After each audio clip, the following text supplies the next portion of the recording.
안녕하세요, 여러분. 오늘부터 이 창세기는 전환점을 맞이하게 됩니다. 창세기 11장까지가 인류의 원 역사라고 한다면 창세기 12장부터는 인류의 원 역사를 이제 뒤로 하고 이스라엘 역사가 시작됩니다. 신학적으로 이스라엘 공동체가 곧 교회이기 때문에 창세기 12장부터는 교회가 시작된다고 해도 무리는 아닐 것입니다.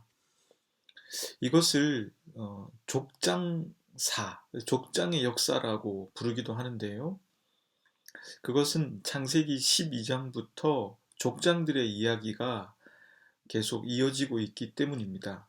아브라함, 이삭, 야곱, 요셉에 이르기까지 말입니다. 이 이야기를 통해서 하나님께서는 얼마나 당신의 이름을 내걸고 인간과 맺으신 그 약속을 잘 지켜나가시는지를 보여줍니다. 비록 이스라엘 공동체와 그 족장들에게 어려움이 닥치고 가나안 땅에 정착을 하지 못하는 상황 속에서도 하나님께서는 이스라엘 백성들을 붙잡고 계심을 드러냅니다. 그래서 이 이야기는 이스라엘 공동체의 각 가정 안에서 계속적으로 구전으로 아이들에게 전해지고 전해졌습니다. 밥상머리에 앉아서 어떻게 아브라함의 하나님, 이삭의 하나님, 야곱의 하나님이 자신들의 조상들을 이 가나안 땅으로 인도해 오셨는가 하는 이야기를 들려주게 되었던 것이죠. 왜냐하면 이 이야기를 통해서 하나님께서 어떻게 하나님이 되시는지를 알게 되기 때문입니다. 하나님께서 인간과 맺으신 약속을 얼마나 신실하게 지켜나가시는지를 알려주고 있기 때문입니다. 삶의 주도권을 누가 쥐고 있는지를 알게 하는 이야기이기 때문입니다. 그러하기 때문에 우리들은 앞으로 창세기 12장부터 50장까지의 이야기를 살피면서 이스라엘 공동체 그리고 족장들을 교회, 공동체 그리고 나 자신으로 치환해서 생각해 보아야 할 것입니다.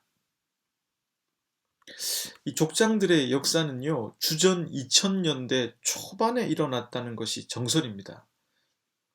그렇다면 약 4000년 전의 이야기가 됩니다.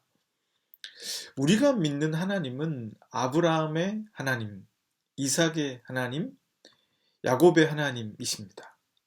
그 말은 하나님이 그들만의 전유물이 아니라는 것을 의미합니다.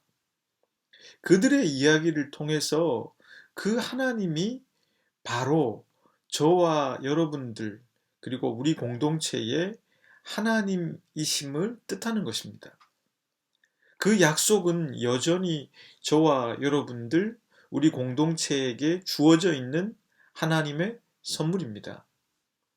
마치 우리의 선택에 의해서가 뭐가 이루어지는 것처럼 생각하기 쉽지만 그것이 아니라 우리의 생명이 시작된 것과 같이 우리의 생명이 우리의 선택에 의해서 시작된 것이 아니지 않습니까?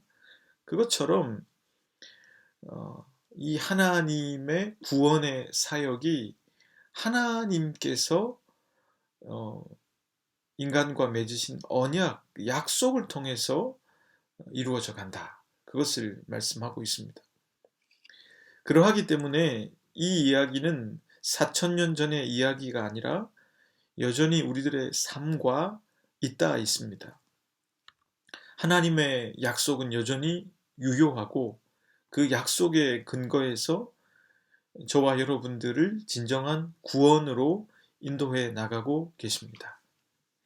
그러니 아브라함을 보면서 우리 자신을 볼 수 있기를 바랍니다.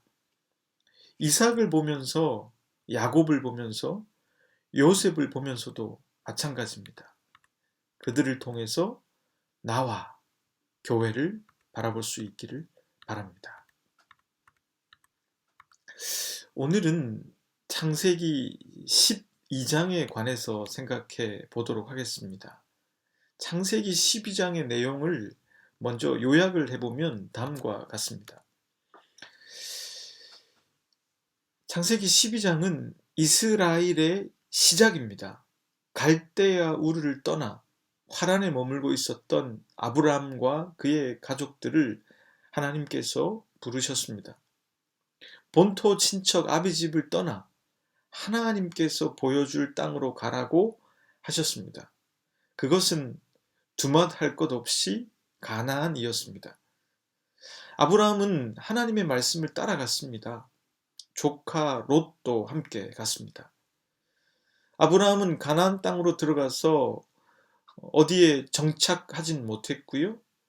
베델과 또 여러 곳을 돌아다니게 됩니다. 그는 가나안 땅으로 들어가자마자 베델과 아이 사이에서 제단을 쌓고 하나님께 예배를 드립니다. 그리고 그곳에서 하나님의 이름을 불렀죠. 그런데 그 땅에 기근이 들어서 이집트로 피해갈 수밖에 없게 됩니다. 그런데 그때 아브라함이 약속을 믿지 못하는 사건이 일어납니다. 자신의 아내 사레가 너무 예쁜 나머지 이집트 사람들이 자신을 죽이고 아내를 차지할 가능성이 있기 때문에 먼저 아내를 누이라고 하도록 합니다. 그리고 이집트의 왕은 사레를 데려갑니다. 그리고 이집트 왕 바로는 아브라함에게 선물을 줍니다. 그런데 그만 바로가 큰 재앙을 경험하게 됩니다. 성경은 그 재앙이 무엇이었는지를 침묵하지만 대다수의 학자들은 바로가 병이 들었을 것이라고 생각합니다. 바로는 그 일로 사레와 또 그의 모든 소유를 되돌려줍니다.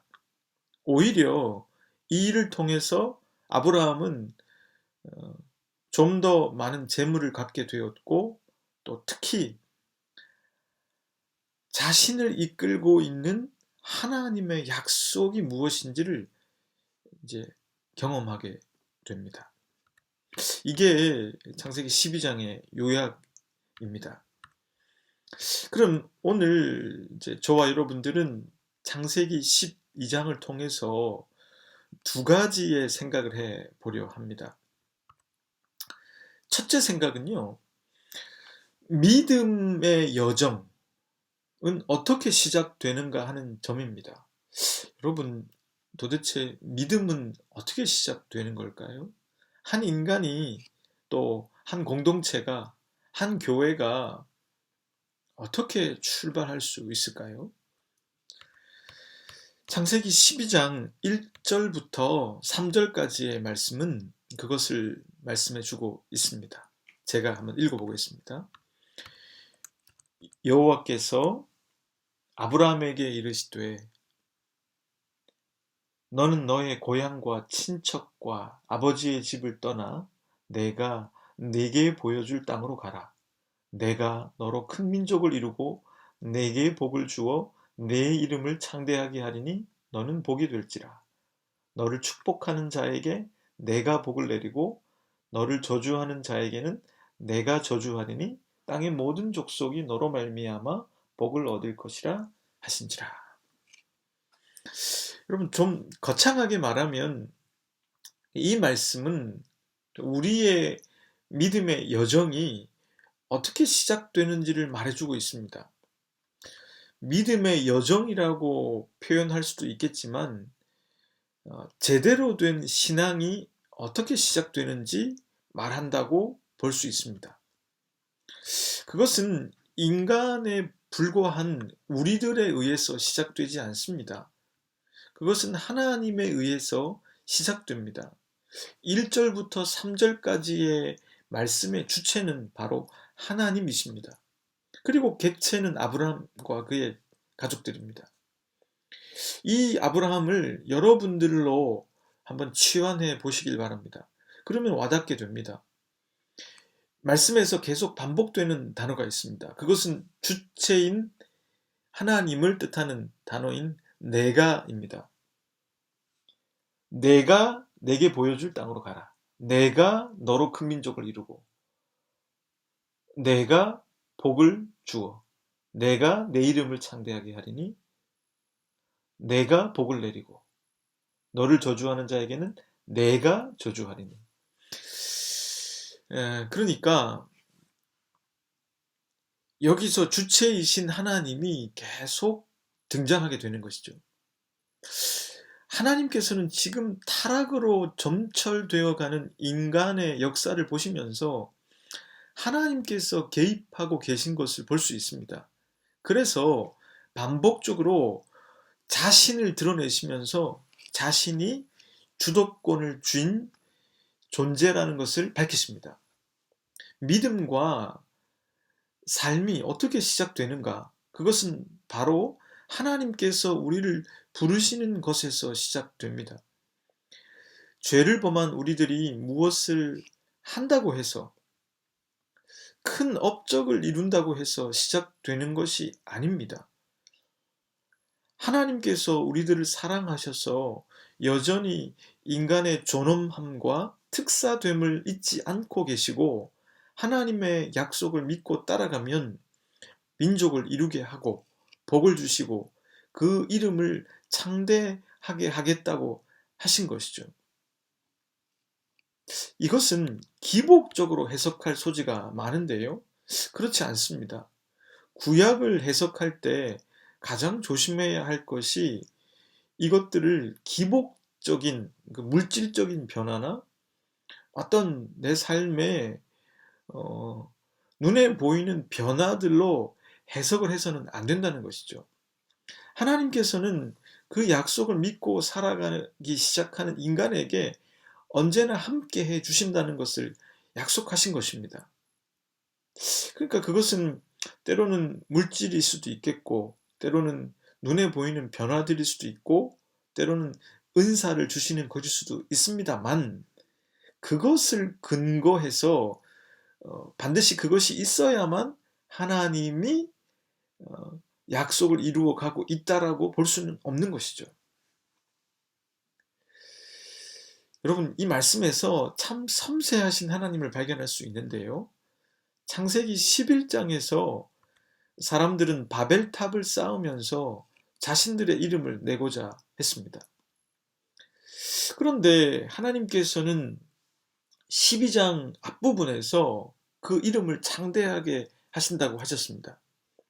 이것은 인간의 이름이 위대해진다는 뜻이 아니라 인간이 진정으로 제대로 된 이름, 제대로 존경받을 만한 이름이 된다고 해석할 수 있습니다.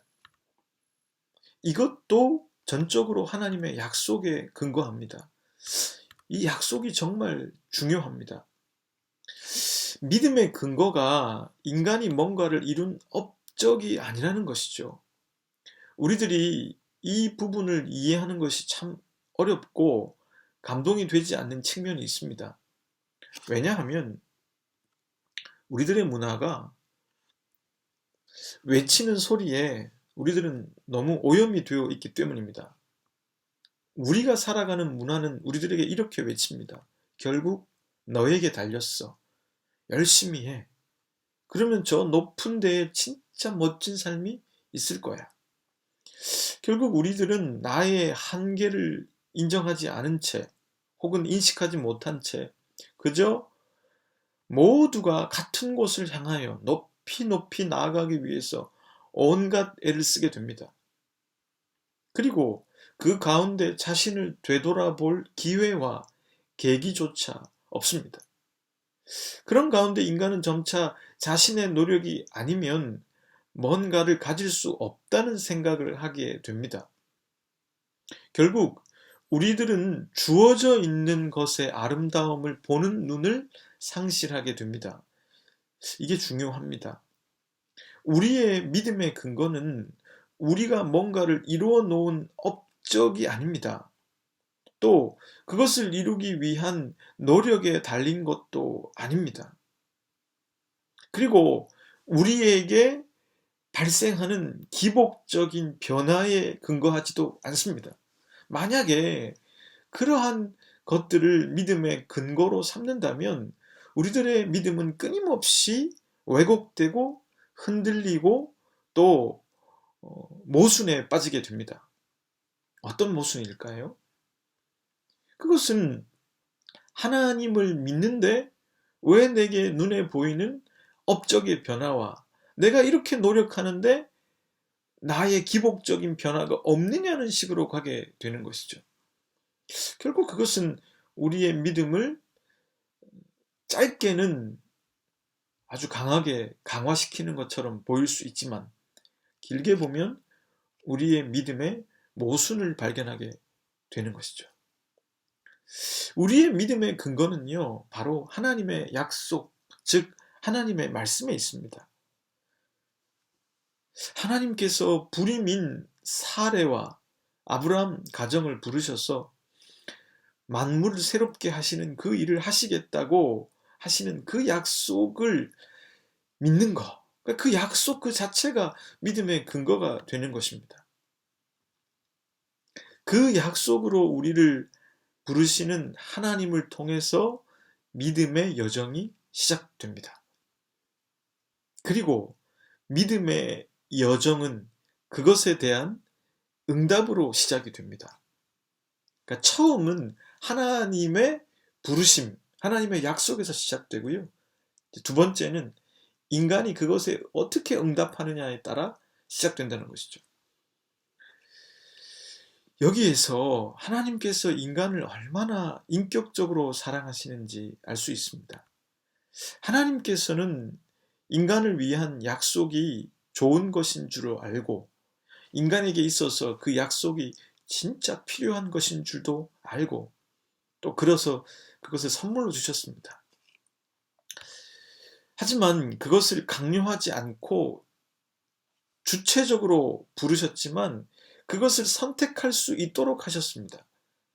그래서 믿음의 여정은 하나님의 약속에 근거하지만 그것만으로는 불충분합니다. 인간이 그것에 응답해 나가야 성립될 수 있습니다. 그런데 이 응답이 쉽지가 않습니다. 분명한 것은 아브라함과 사레의 입장에서 보면 가나안은 낯선 곳이라는 것입니다. 비록 데라에 의해서 이미 방향을 가나안 쪽으로 잡긴 잡았지만 여전히 가본 적이 없는 곳입니다. 그래서 안전하기보다는 모험을 해야 하는 여정입니다. 우리의 입장에서 보자면 그냥 사람들이 살아가는 대로 살아가는 게 훨씬 편합니다. 내가 뭔가를 해서 얻는 것에 집중하는 삶을 살아가는 것입니다. 모든 것이 나에게 달렸다고 생각하면서 살아가는 그런 삶이 더 안전하고 더 편안하게 다가오는 것이 사실입니다. 다른 방향으로 모험을 감행한다는 것은 언제나 그렇듯 그렇게 선뜻 나서지지 않는 측면이 분명히 있습니다.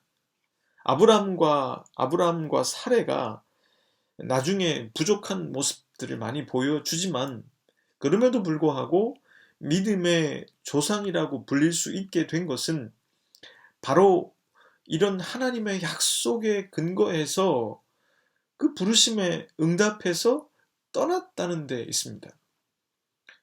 크리스천이 된다는 거, 믿음의 여정을 시작한다는 거, 교회를 시작한다는 거, 교회와 공동체가 시작되는 지점이 어디냐? 바로 이곳입니다.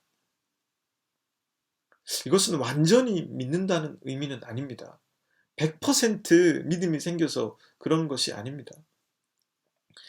나보다 세상의 문화와 흐름보다 하나님의 약속의 말씀을 더욱 신뢰하기 때문에 이 세대의 흐름을 본받지 않고 그 약속을 쫓아가는 그 믿음의 여정을 시작하겠다는 것이 바로 믿음의 시작입니다. 요즘 제가 리어 왕을 다시 읽고 있는데요. 그 리어 왕을 보면 그 세 딸이 나오지 않습니까? 세 딸에게 그 리어 왕이 질문을 합니다. 너희들이 나를 얼마나 사랑하는지 묻습니다. 그리고 그 사랑의 고백의 만큼 유산을 물려줍니다. 땅을 주고 재산을 물려주죠. 첫째 코너릴과 둘째 리건이 미사오구를 막 넣어서 사랑을 고백합니다. 아마도 많은 토지를 받기 위함이었겠죠. 막내딸인 코딜리어가 마지막으로 얼마나 사랑하는지를 밝히게 되는데 코딜리어가 이렇게 말합니다. 아주 짧습니다. 코딜리어의 사랑 고백은. 한번 들어보시길 바랍니다. 저의 가슴을 혀 끝에 얹을 수 없으니 불행할 따름입니다. 자식된 도리로 폐하를 사랑합니다. 그 이상도 그 이하도 아닙니다.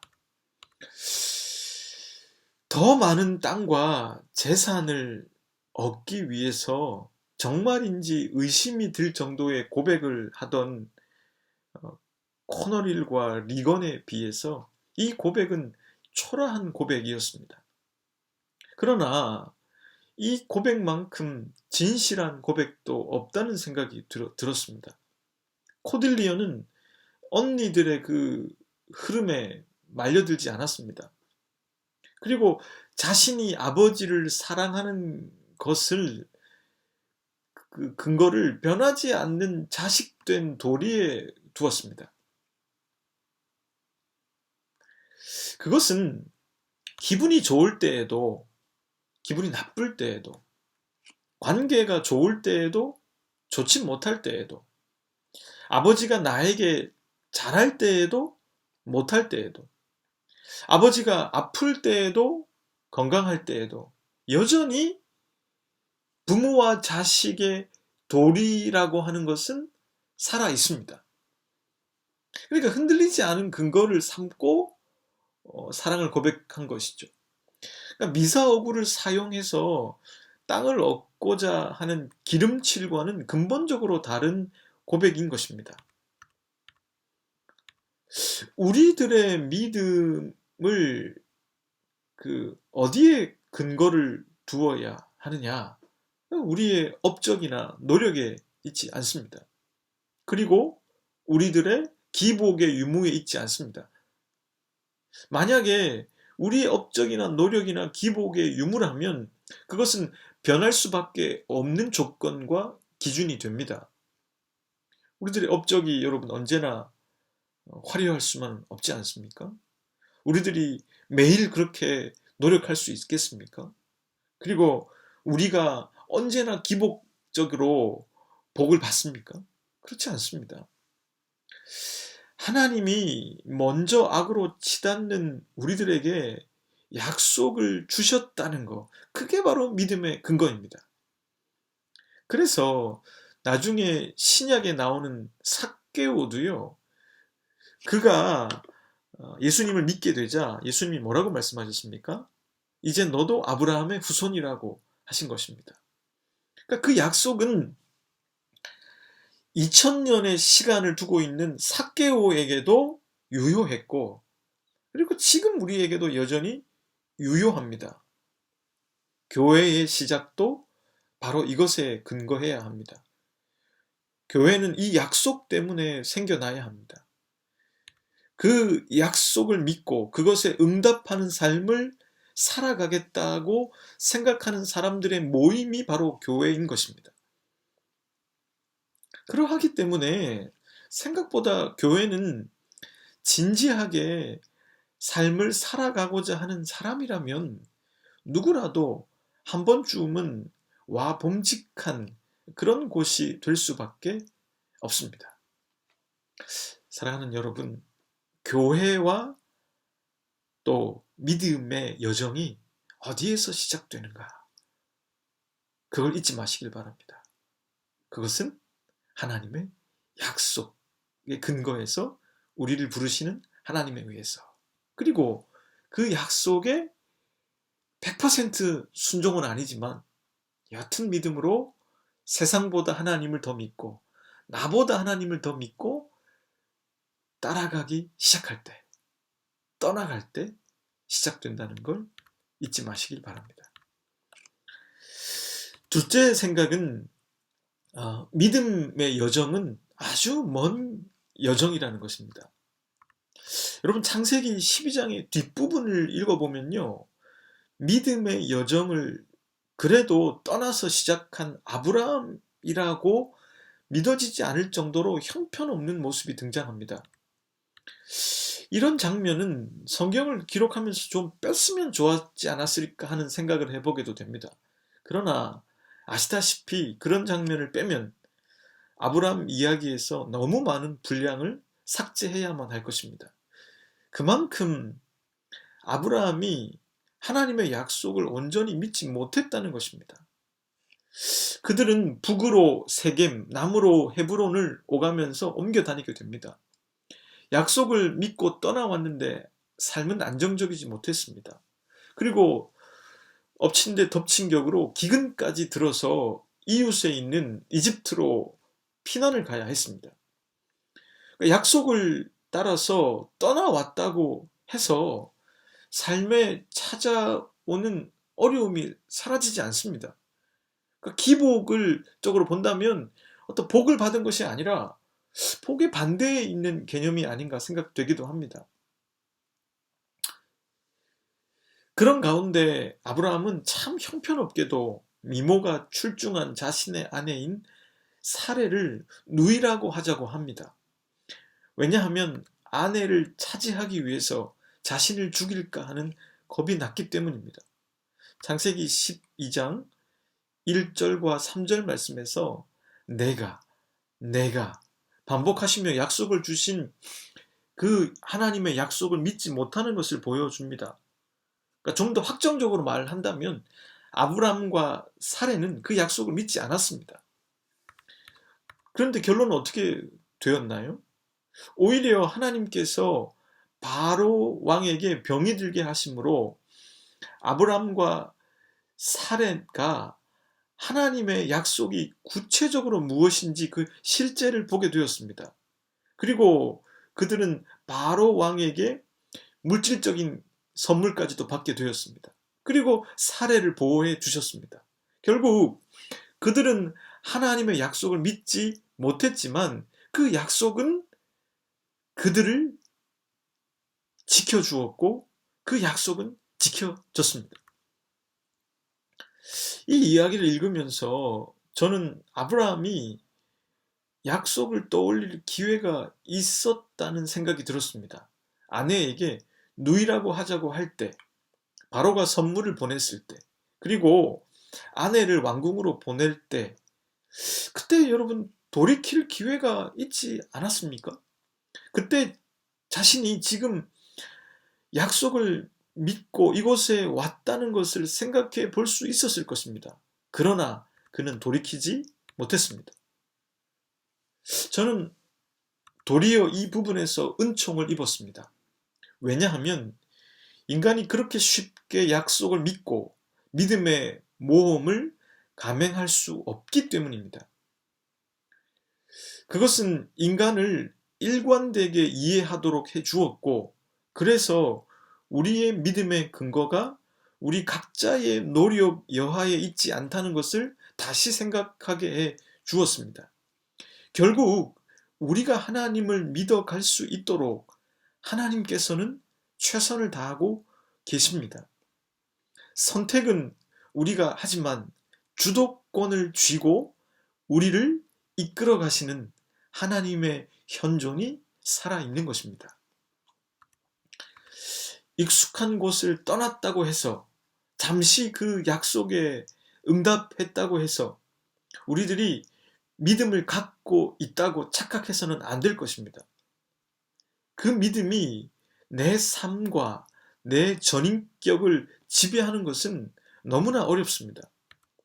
믿음은 그렇게 쉽게 뚝딱 주어지는 것이 아닙니다. 그렇게 쉽게 드라마틱한 변화가 있지도 않습니다. 아브라함이 기도하지도 않았는데 자신을 도우시는 그 하나님을 경험하면서 점차 믿음을 가지게 될 것입니다. 그러하기에 우리들은 형편없었던 아브라함의 모습을 보면서 형편없었던 적이 많았던 우리 자신의 모습을 생각해 볼 수 있기를 바랍니다. 그리고 그 모습에 대해서 용서를 할 수 있기를 바랍니다. 그게 인간입니다. 그리고 그때 하나님의 약속은 좀 더 우리에게 가까이 다가왔고 하나님께서 우리들을 이끌고 계심을 느낄 수가 있게 되었습니다. 창세기 생각을 통해서 이 시간 믿음의 시작이 어디인지 생각해 보고 계신 형제자매 여러분, 지금 여기에도 하나님의 약속이 살아 있습니다. 그 약속에 근거해서 떠나라고 하시는 그 부르심에 응답하는 것으로 믿음과 삶이 제대로 시작될 수 있습니다. 그리고 교회 역시도 그곳에서 시작됩니다. 그러하기에 흔들리고 때론 형편없어도 점점 더 하나님의 주도권을 경험하게 될 것이고 언젠가 겨자씨만한 믿음을 소유하게 될 것입니다.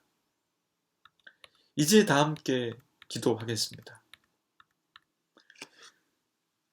하나님, 믿음은 당신의 약속에 근거해서 시작됩니다. 저희들의 업적이나 노력이나 기복의 유무가 아닙니다. 저희들의 부족함에도 여전히 살아있는 그 약속에 감사드립니다. 그것에 감사하며 조금씩 하나님을 믿어갈 수 있도록 도와주십시오. 이 시대의 흐름과 문화 속에서 그 약속이 어떤 의미인지를 잘 분별해서 그 약속을 따라 믿음의 모험을 감행할 수 있도록 도와주십시오. 그 가운데 때론 여전히 믿지 못하고 있는 저희 자신을 발견하게 될 텐데 그때 아브라함을 떠올리게 해 주십시오.